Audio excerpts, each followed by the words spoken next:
what is maybe a situation that you may have personally dealt with, or you know somebody had dealt with where somebody had to get saved? Like, have you ever had to deal with that? Oh yeah. Wow. Like personally and professionally. Listen, I feel like people look at CPR almost like insurance. Like you don't even think about it until you Yeah, need it. until you Or you need don't it. even Welcome to Dominate the Decade podcast, where we interview high-level entrepreneurs that are actually doing real things in real time that you can learn from so you can go back and dominate in your business. Listen, I got a really good guest today who's going to be breaking down some stuff that y'all need to learn. So listen, she had to correct me about her name because I was about to call her Marsha. But I said, let me make sure we get this right. She said, you know how they say Lisa Ray? It's Marsha Ray. There you go. Marsha Ray. Come on. I got Marsha Ray in the building. She'll be breaking down the game. Listen, I need you to introduce yourself, tell the people where you're from, and what do you do exactly so we can get into the game. So I'm Marsha Ray. I'm a founder and CEO of the Heart Academy. We specialize in entry-level healthcare education. So that's CNA, CPR, phlebotomy, that type of stuff. But I also have transitioned a little bit because other people have reached out and they want to do the same. So now I help burned out nurses, entrepreneurs, just serious people who want to take action and start their own CPR training business. So is it only CPR or can they do anything? So like if somebody come to you and they're in the medical industry, let's just say, like you said, a burnt out nurse, but she don't want to do CPR. Maybe she just want to get into the wellness space. Maybe she want to do like body contouring. Maybe she want to do like where she pull up and give people IVs. I just got a group home approved last month. A group home? So you doing group homes too? I just do the paperwork. I can't do everything. Okay, But I okay. know compliance. And Gotcha.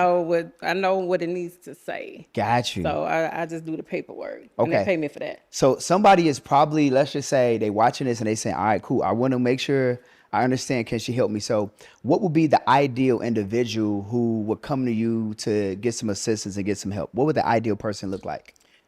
Really, anybody who's looking for an additional stream of income, or they might be trying to replace their income, but really the people that come to me are burned out, not just nurses. Like they might be a burned out fry cook, but they trying to branch out on their own and start their own business. And so that's kind of how I leaned into CPR, because anybody can do that. They don't care if you're about your felony, your bad credit, your background, none of that. Like anybody can do that. Wow. And so that's kind of how I stumbled upon that, trying to get just somebody to be able to just be an entrepreneur and do their own thing. So I like the idea of not having to have a degree, Oh, yeah. because that means that what you offering people and how you helping people, that means that anybody could come off the street and they can get into the industry that you in. And I want to kind of talk about like how we got started this, but if a person wants to take advantage and let's just say have you teach them, what is like some average income that they can make monthly roughly? Average, probably about 5,000 to 6,000. Okay. Just depending. My average was like 10K. a Gotcha. month, and that was just the CPR part. That wasn't anything else. It's just straight CPR. Got you. Okay. So now I want you to do me a favor just so that the people could really understand and know who you are. Can you give us some background? Like, how do we go from where we at today? Like, where do you come from? How did you get into this industry? Is this something that you just was so born where you into? come from? Wait, like we got to know who is this young lady? So born and raised in Louisiana, Baton Rouge specifically, was kind of voluntold to be a nurse because my background, I wanted to do business management. Okay. So my parents wasn't having that. It was like either you're gonna get into healthcare or a mortician. Because one thing about it, people can always die, people can always be sick. So make your choice. Wow. So I didn't want to deal with the dead people. So I decided to try healthcare and nursing, and then I ended up liking it. So fast forward about 20 years or so as a nurse, COVID happened, worked for about 2 or 3 years at this facility where I was in internal agency. So I wasn't their staff, but I was working like staff. So long story short, I ended up getting fired from that job. After about 2 years, I got fired. So I always say that job fired me and my business hired me. But let me just back up a little bit and tell you about the school. So with the Heart Academy, how that came about was I was director of nursing at a facility in Baton Rouge. And I kept getting the same complaints. So it's different when you're working at the bedside versus when you're in management, because when it's a problem, who people want to see? They don't even care who who caused the problem, but they want to see the boss, the manager, your director of nursing or whoever. So anyway, long story short, if I'm being transparent, it was just some trash CNAs, like trash CNAs and some trash nurses. And instead of me complaining about it, I was like, I'm just gonna open a school and show them how they need to, how it's supposed to be, and train them up how I want them to be trained. And they laughed at me. They thought I was, but no, serious, dead ass. So what ended up happening was I opened the school and I kind of did it part time, just, dipping into it. Um, Fast forward to when I got fired, dealing with a CNA.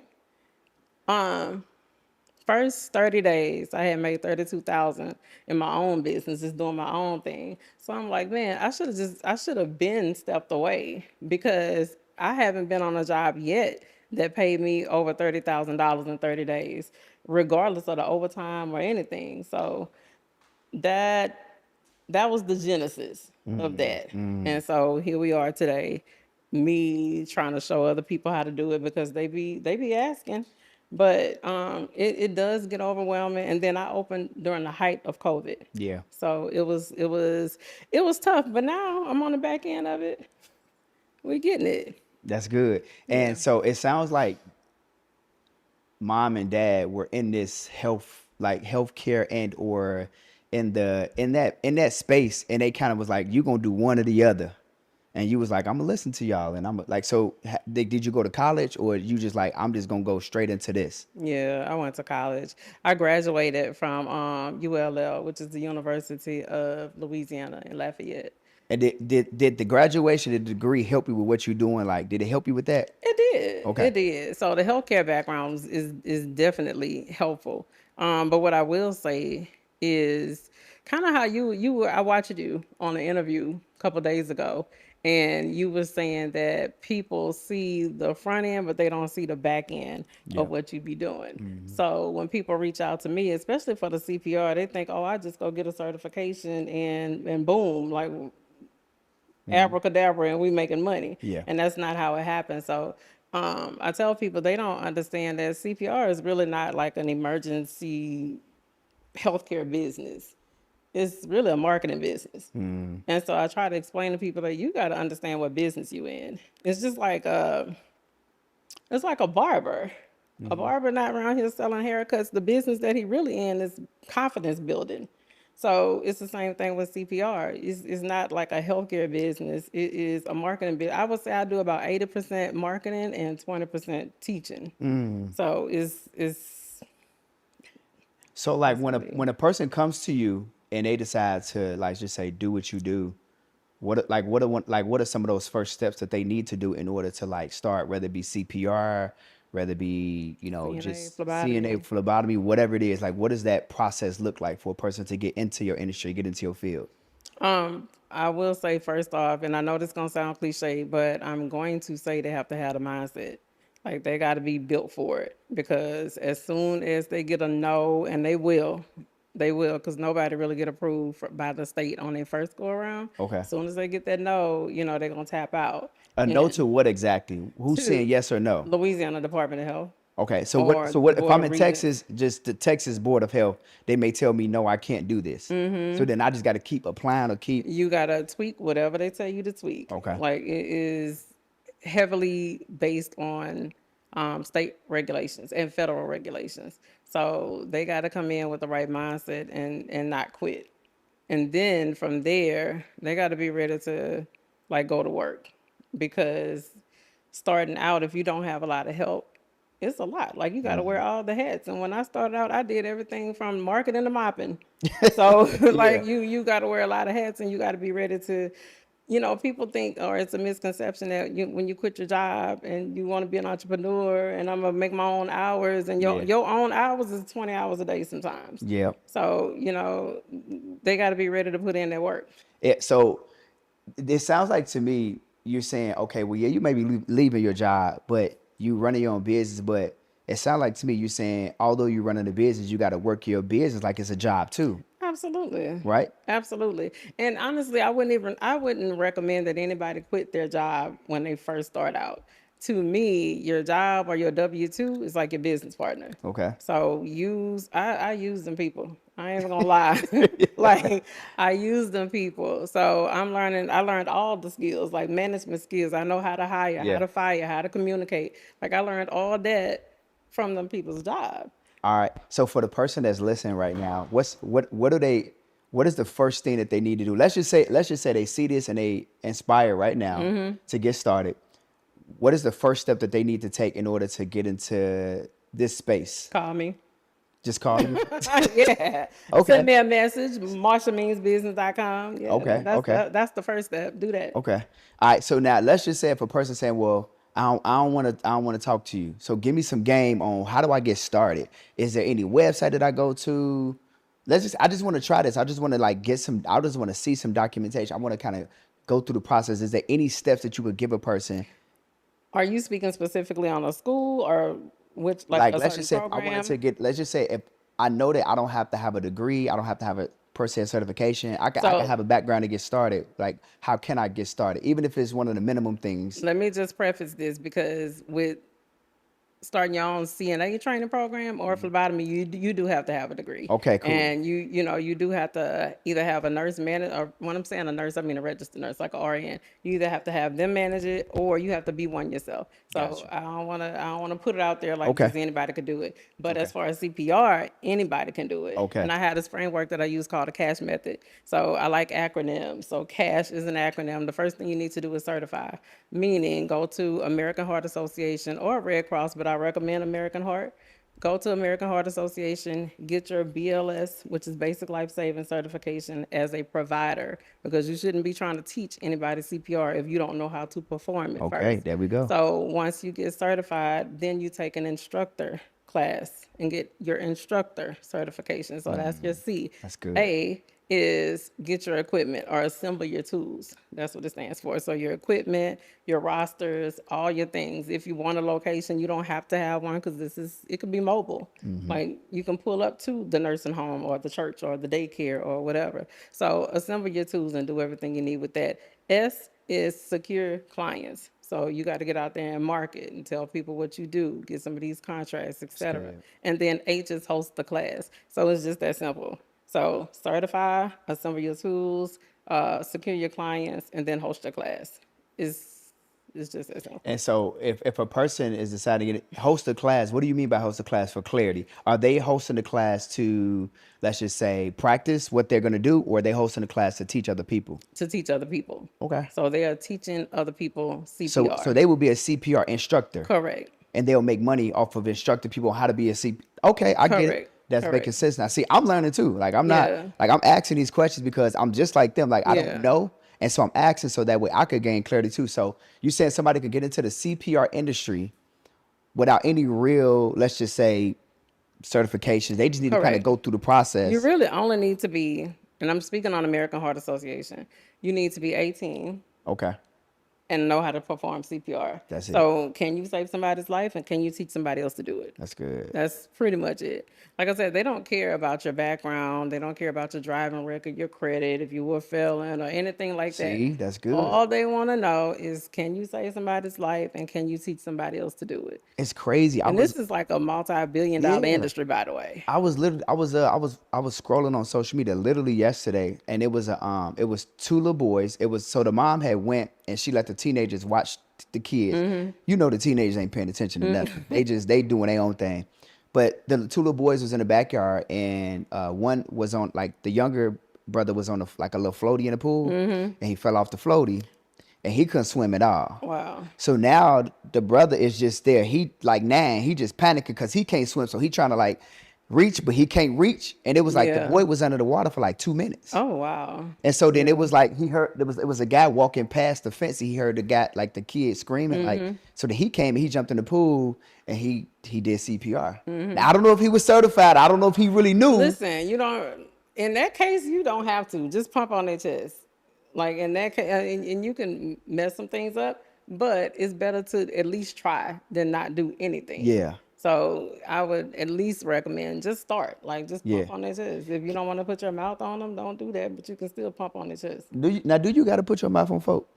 You don't. You can just do hands Cause, only cause I'm just compressions. saying, like, if that was me, I don't know if I want to put my mouth on it.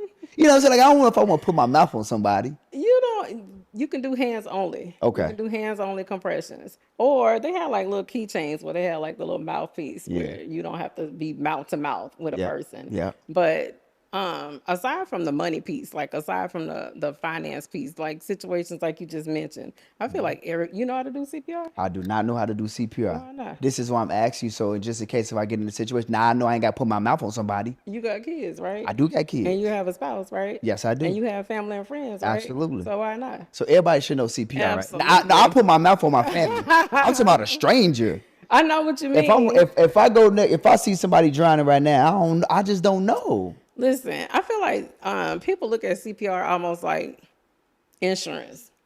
Like you don't even think about it Yeah, until you yeah. need it, Until you or you need don't it. even think about it until it's time to do it, and that's the wrong time. Yeah. So I mean, I feel like any and everybody, if you have kids, if you have family, friends, anybody that you care about, you need to know how to do that. Now, here's what I want to know because again, I'm learning.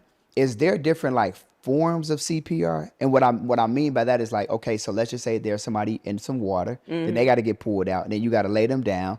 But then there's also people who choke, right? So they if I'm choking on some food, like I heard a story, somebody had lost a family member because she was in a restaurant and she had choked on some asparagus. And I said, I don't want to eat no more asparagus. But that's a whole other thing, right? But she choked on asparagus. So I'm like, well, why couldn't nobody save her? Like, ain't that a form of some kind of So CPR? that's doing the Heimlich maneuver, Yeah. where you are like trying to thrust air in their abdomen in order to expel whatever it is that they're choking And on. you're But and you eventually, and you learn that too, right? yeah, Okay. you do. I mean, you do like Narcan training. Everybody with these fentanyl overdoses and things like that, that's happening. I don't know So nothing about that. What's that? what, fentanyl? Like what you said? What's the training? Oh, Narcan? Narcan. What is When you're that? giving them Narcan, which is like the reversal agent for fentanyl. So they give them away for free at the fire station, like the nasal. But So they're that's the thing when injections. you smell it, it like Yeah. burn your nose and stuff.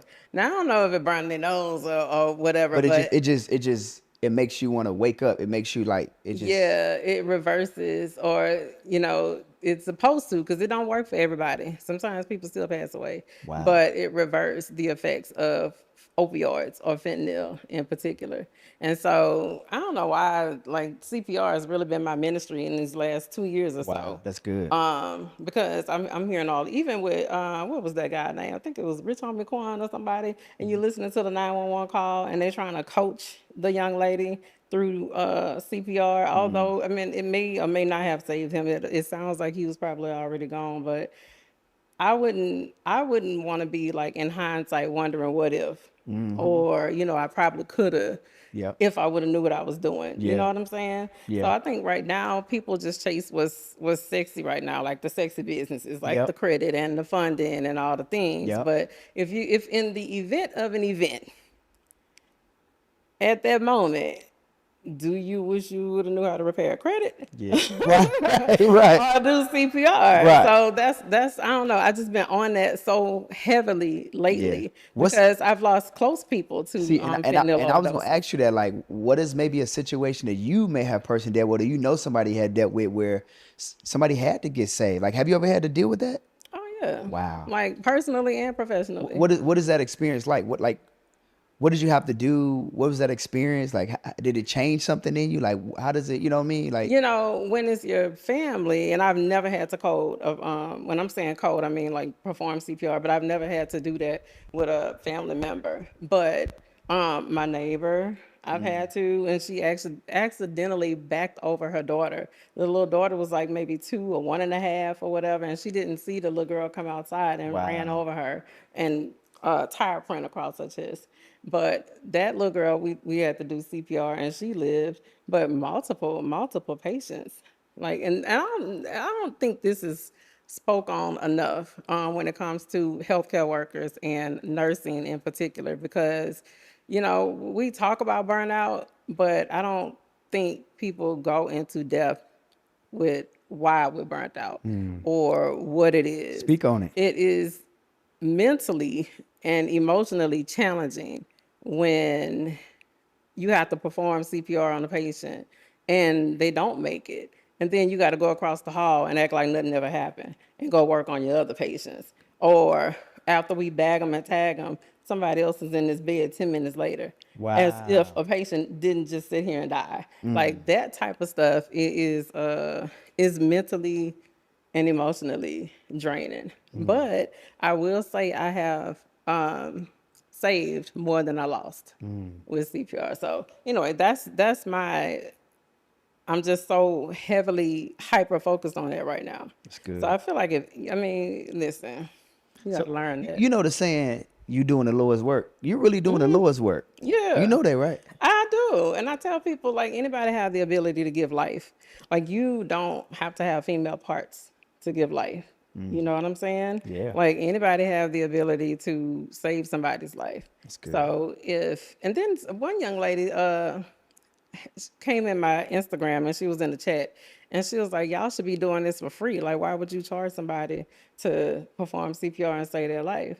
And I'm like, why would you not? If somebody told me you pay me $1 million, I'm gonna teach you how to save your child's life, I'm gonna pay the $1 million. That's right. So I mean, everybody had a different viewpoint on it, but Yeah. What do you think is one of the biggest issues that they're experiencing that will make them need to transition into doing something like this, where they can maybe get more time back and more time freedom, but then also maybe make the same income? Because I understand nurses and people in the medical field do make good money. And so that I think that's a fear. Like I've heard nurses make some really good money. yeah. I feel like that's a common misconception too. Okay. Because you make good money in certain states. Like, for example, in my state, Louisiana, we not balling like California. We don't get paid like New York, and some of these other states. And then for the work that you do, it's kind of overworked and underpaid. Unless you're doing a travel contract, strike, per diem. Like people don't talk about that. Every nurse I know, either they working overtime or they have more than one job or something. And oftentimes too, it's just because they mismanage their money. I mean, I'm call a spade a spade, but it do have some nurses that make some good money. But for the ones that don't, and the ones who can't afford to leave their kids to go take a strike assignment or a travel assignment or something like that, this is like I said, I was making 10,000 a month. Let me tell you, because y'all like money math, right? Y'all like that money math. So when I first started, I was on a contract working psych, like with the, schizophrenic and bipolar and all these patients. And it must have been a full moon or something because they was going like batshit crazy that night. And I had a CPR class scheduled the next morning and I was going to cancel it because I was like dog tired. Yeah. But I was like, nah, there's 9 people. I can't cancel on all of them. Because, bad news travel around the world That's before right. good news get out of bed. So, I was thinking like a reputation. And then it was last minute. So anyway, I was thinking I was making $50 an hour at that psych job that I'm telling you about. So that's a 12-hour shift, $600. Not even that much after they take taxes, right? So that class with the 9 students I was telling you about, I was charging $75 a person. So you know how y'all be saying one to many, right? So anyway, $75. So that was $675 in 3 hours, Yeah. like a fraction of the time Wow. that I would have made $600 working this 12-hour shift. Yeah. So that's when the light bulb went off, and I was like, let me just do this. So I was thinking if I could just replace these 312s, I'd be good. So I did that. And then I was like, if I can make $10K a month, I'd be good. Yeah. So 4 classes, that's $2,700 I was making every weekend. You multiply that times 4, because it's 4 weeks in a month. That was $10,800. So I'm like, okay. Then you're gonna have some people out here. Oh, she ain't talking about her expenses and her books and her e-cards. I make my students not make them. But the students purchase their own books. Yeah. I buy an e-card for the students, it's $10. I'm still at about $9,600 a month for 12 hours worth of work. Okay, so make it make sense. So 12 then hours total for the month? 12, like 4 3-hour classes. Well, no, I'm sorry, for the weekend. I was For the doing week. 12 hours a weekend. Okay. Yes, a weekend. So But that's still good though. that's still good. $2,700 for 12 hours, because that was what I made in one weekend. So it's probably a mama. I ain't gonna forget the guys or a daddy somewhere watching this, and they like, hold on.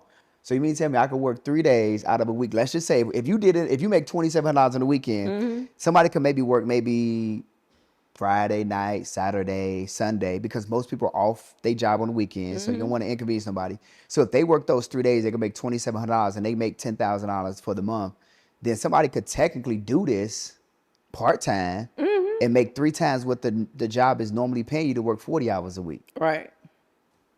You making more money Y'all in a better go. fraction of the time. She said, "Come see her, y'all." She said, "Come see her." Like more money in a fraction of the time. And so I get a lot of slack in the comments sometimes because they'll, again, they say, oh, she don't consider expenses, Yeah. but I do. Yeah. You just don't know how to do it. Yeah. Or that's capped because I've been teaching CPR for 10 years and I never did that. Well, you've been doing something wrong for the last 10 years. That's right. Because it is doable. Like this didn't get to be a $1 billion industry because nobody was making money. That's right. Okay. You know what's crazy? You need to tell the next person who comment this. Well, when I ask you how much you make at your job, you don't cut the taxes out. You be like, I make $50,000 a year, and you got your chest out. Well, you ain't take that 20% out either, brother. Okay. Talking about you really taking 30,000 home. What we talk about? So y'all better cut my girl some slack in them comments, okay? And then when I go live, because I think it's just like a lack of awareness, I'll ask them, like, how many of y'all CPR certified? And they, oh, me. And I say, how much did you pay for your class? $100, $75, or whatever. And then I say, well, how many people was in your class? Oh, I had 10 in mine. I had 15 in mine. That's good. I'm like, okay, well, if you do $100 times the 15 people that was in there, you do the math. Like, this ain't cap. And then I say, well, did you pay for your books or did they pay for your books? Oh, no, I had to bring my own book. Okay, so that's telling me this person, whoever it is, man or female, they profiting big time. And then I say, well, do you think that was their only class they had that week or that month or whatever? I mean, Look, can I do a Saturday morning? Can I do a Friday night class? That's one. Saturday morning, Saturday night. That's 3.